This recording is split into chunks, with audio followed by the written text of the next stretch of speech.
In 1974, high-wire artist Philippe Petit had an incredible dream.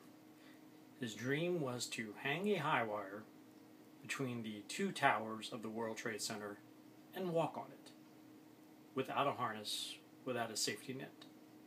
1,100 feet in the air, 110 stories high. Nothing but him and the clouds.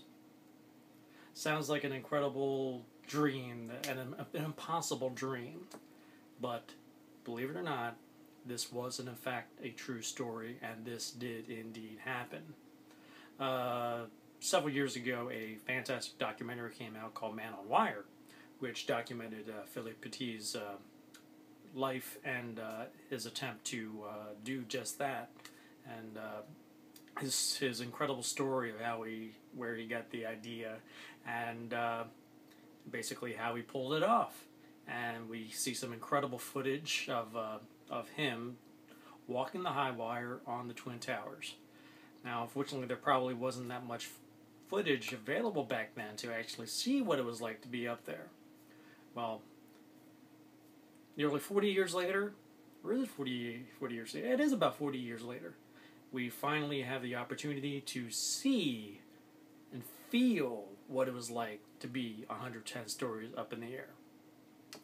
Director Robert Zemeckis brings us the film adaptation of Petit's book about his journey, and the book To Reach the Clouds, and it is a pretty powerful, entertaining, and intense, especially in the third act, drama.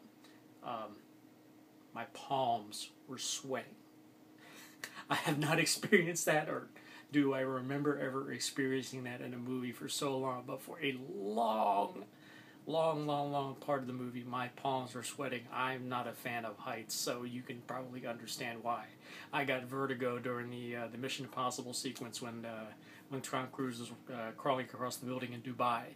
So can you imagine what it felt like to be watching this guy trying to set up his high wire on the World Trade Center, let alone walk upon the wire? And Zemeckis puts you there. He puts you right there. There are moments where he takes POV shots, and you physically feel like you're Petit, taking those steps out onto that little wire, and looking down below is concrete 1,100 feet below you. Things like that. Zemeckis really pulls out all the stops, especially for a film that is in 3D, and you do, really do want to see this film in 3D. It really utilizes the 3D. There are obviously the little sight gags that are meant to pop off the screen, which is fine, which is pretty entertaining. Considering Petit himself is a juggler, acrobat, and high wire artist, but the 3D really gives you the depth that seeing this in 2D probably doesn't give you. You may get that gut feeling of vertigo building up when you see some shots in the trailer, but when you see this unfold in 3D, you're gasping. I can remember in the theater I could hear gasps and saying people saying, "Oh my God!" It's I can't believe he's doing that, and just he pulls out all the stops to really make you feel like you were there, not in the streets in 1974, but up on that wire with Petit as he was pulling off this miraculous stunt. And it is a sight to behold. It was probably some of the most intense, powerful, beautiful, yet nerve-wracking cinema I've ever experienced. Because like I said, I don't remember ever really experiencing my palms sweating during a movie, and this did that for me.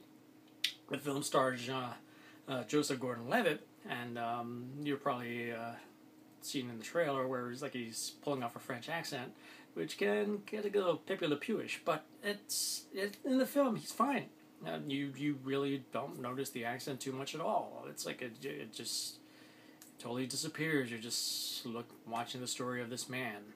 The film also features Ben Kingsley as Papa Rudy, his mentor, and Charlotte Le Bon as his girlfriend, Annie Alix.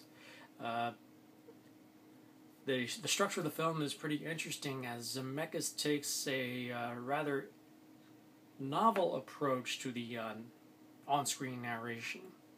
In the film, Petit narrates the events and tells us what's going on, but Zemeckis takes a breaching the fourth wall approach, where in a rather whimsical setting, Petit basically lays out the situation and what's going on. It really gives the film like a little, almost not necessarily a cartoonish, but a whimsical kind of feel to it. That is like, yes, it's a drama and it's a adventure, but it's a little bit of the fantastical too, and it's that little structure with the narration. It works. It was like interesting at first, but overall it really doesn't harm the film. It's actually pretty amusing, and just how events unfold. If you've seen the documentary Man on Wire, you'll notice the beats. It doesn't like focus on like certain events for a long period of time and like really go into the exploration of those situations like the Man on Wire did, because basically the walk, it's about that walk, and audiences obviously want to get to the walk, and it sets everything up perfectly, lays everything out so that you know what is exactly going on, so that once the walk happens, you're just totally invested in it. And it's a really interesting look into Petit's mind and his character, and basically your understanding of what makes him want to get out on that wire, especially when you're 110 stories in the air. So I would give The Walk a 9 out of 10. Yes, a 9 out of 10.